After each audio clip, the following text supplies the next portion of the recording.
여러분 안녕하십니까. 누리피입니다.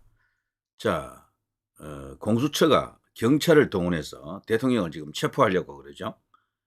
그리고 저 대통령실에 대한 압수수색.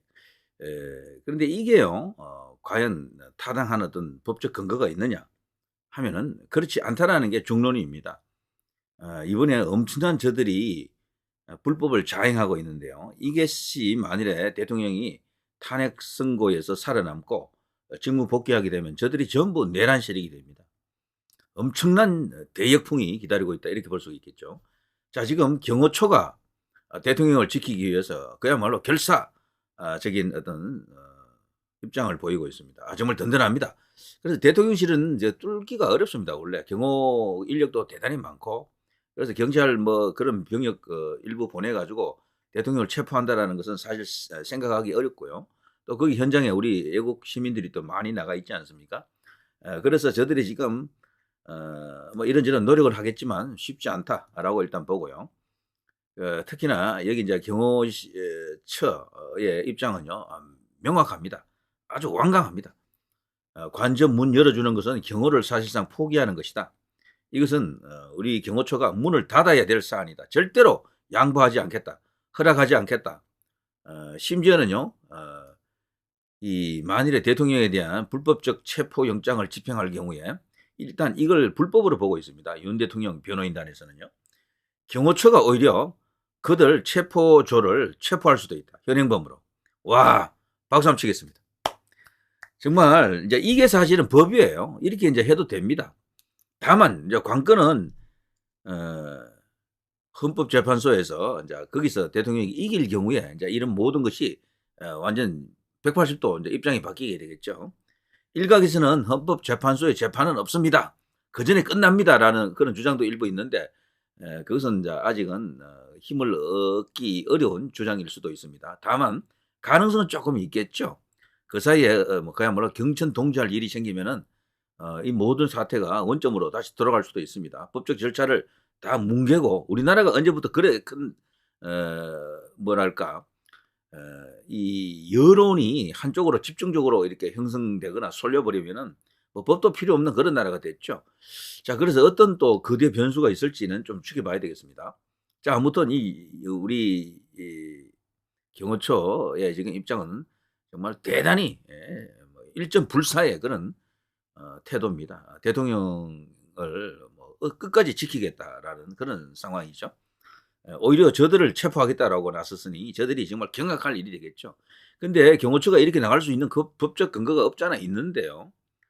음, 사실 여기 보면 경호처가 지금 어떠한 정도로 지금 이 상황을 위중하게 받아들이고 있는지 한번 보시면 경호, 방호 대원의 채점 장비를 일단 지급했습니다. 저들이 불법을 자행하고 있기 때문에 요거 일단 증거 자료가 필요하잖아요. 요걸 나중에 다 다시 재판을 다 하게 될 겁니다.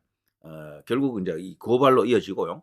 이것들이 나중에 다 과연 합법적이었나, 적법했느냐를 놓고 법정에서 또 2라운드가 있겠죠. 자, 대통령 경호처는 한남동 관저 경호 방호 담당 직원들에게 영상 녹화 장비를 지급했다. 공수처가 체포영장을 집행할 때 채점을 하기 위해서다. 경호처에서는요 이렇게 보고 있습니다. 자체적으로 법률을 검토한 결과 불법 체포는 내란죄에 해당될 수 있다며 오히려 저들이 내란죄라는 거죠. 자, 공수처가 체포영장 집행을 시도할 경우 막아내는 것은 물론 영상 채점을 통해 개별 경찰관에 대한 고소 고발을 할 것이다. 이렇게 되면 경찰도 지금 쫄 수밖에 없습니다. 제가 알기로도요, 여러분도 아마 그렇게 들었을 겁니다.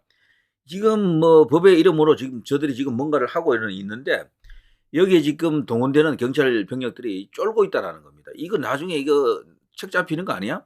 나중에 화근이 되는 거 아닌가라는 그런 불안이 있다라는 거죠. 그래서 이들이 항상 살피는 것은 여론입니다.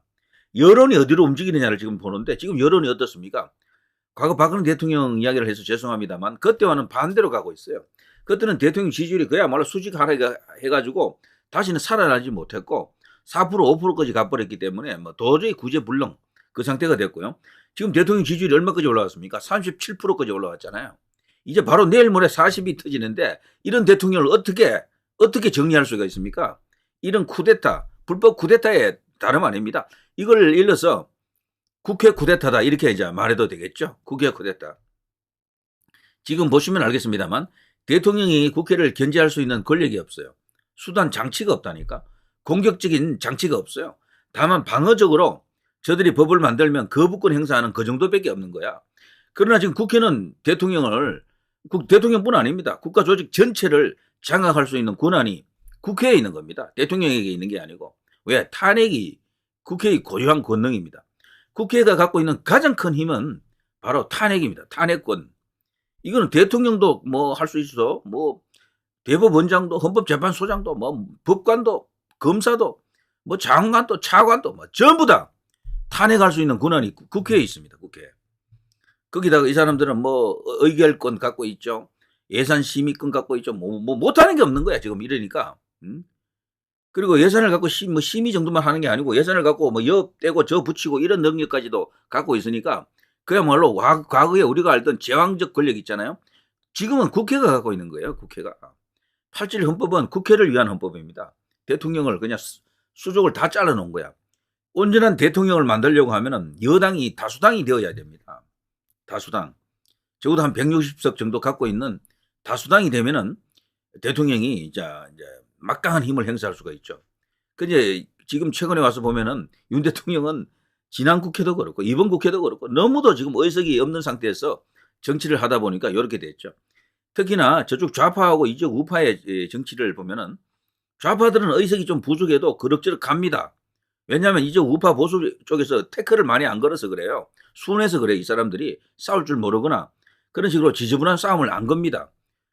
국정 발목목 잡는 그런 것으로만 일관하지 않고 협조할 때는 협조하고 뭐 그런 대로 뭐 이렇게 어울렁더울렁 이런 게 있거든. 근데 저쪽은 안 그래요. 저쪽은 자신들이 이제 야당일 때는 막 끝까지 그냥 물고 늘어지는 것밖에 없습니다. 정쟁만 계속 일으키는 거지. 그게 지금 우리나라가 완전히 지금 빨려 들어갔다. 모든 이슈가 지금 그런 정쟁만 다루는 상황이 된 거죠. 나라 망합니다. 이렇게 되면은. 자, 어쨌거나 경호처가 지금 대통령을 지키기 위해서 이렇게 한다는 것은 이 법적 근거가 있기 때문에 그래요. 여기 대한민국에서 영장판사가 형사소송법 적용에 예외로 한다라는 결정을 할 수 있는 건가? 지난번에 대통령에 대한 체포영장을 발부한 판사 아시죠? 그리고 또 압수수색까지도 동시에 이렇게 허가했는데요. 그 판사가 누굽니까? 하필 또 딱 그게 두 개가 맞아 떨어졌어요. 우리는 이제 이 법원 안에서 이제 대표적인 뭐 좌파 진영이다, 뭐 좌파 세력이다라고 볼 수 있는 우리법연구회. 거기에 회원이야 또 이 사람이. 우리법연구회. 거기다가요. 또 호남 출신, 전라도 무주인가 그렇죠. 두 개가 딱 맞아 떨어져 버렸네. 그리고 또 이 판사가 중앙지검에 있는 게 아니고 중앙지법에 있는 게 아니고 서울 서부지법에 있거든요. 영장 전담은 전부 우리가 중앙지법에서만 하는 걸로 알고 있었잖아요. 근데 이런 특이한 사례가 이번에 나온 겁니다. 이번에 공수처가 꼼수로 말이죠. 이쪽으로 갖고 갔어요. 영장을. 이제 그거 가보니까 와 그게 이번에 헌법재판관으로 2명 추천됐잖아요. 민주당이 추천했죠. 거기 법원장으로 있던 사람, 거기 부장판사로 있던 사람 둘을 헌법재판관으로 이번에 올려놓은 겁니다. 그러니까 민주당하고 다 짜고 치는 거야. 이거 보면은. 그렇지 않습니까? 마은혁 그리고 또 뭐 여자 하나 있었잖아요. 그 여자는 거기 그 법원장이었고요. 그 마은혁이는 거기 이제 부장판사였다니까요. 이제 그 두 사람을 떡하니 헌법재판관 후보로 올려놨고 그 중에 한 명이 이번에 헌법재판관이 이제 되는 절차를 밟았죠. 나머지 한 명에 대해서는 민주당이 또 다른 어떤 조치를 또 취할 것 같아요.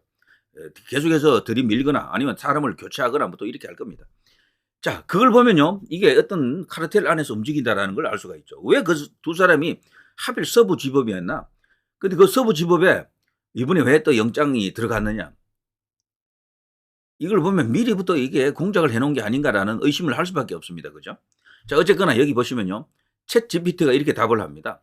영장 판사가 형사소송법 적용에 예외로 한다라는 저런 결정을 할 수 있는가? 우리나라 헌법 체계에서 대한민국에서 영장 판사가 형사소송법 적용에 예외로 한다라는 결정을 내리는 것은 불가능합니다. 영장 판사는 형사소송법에 따라 법원에서 제시된 법적 절차와 요건을 준수해야 합니다.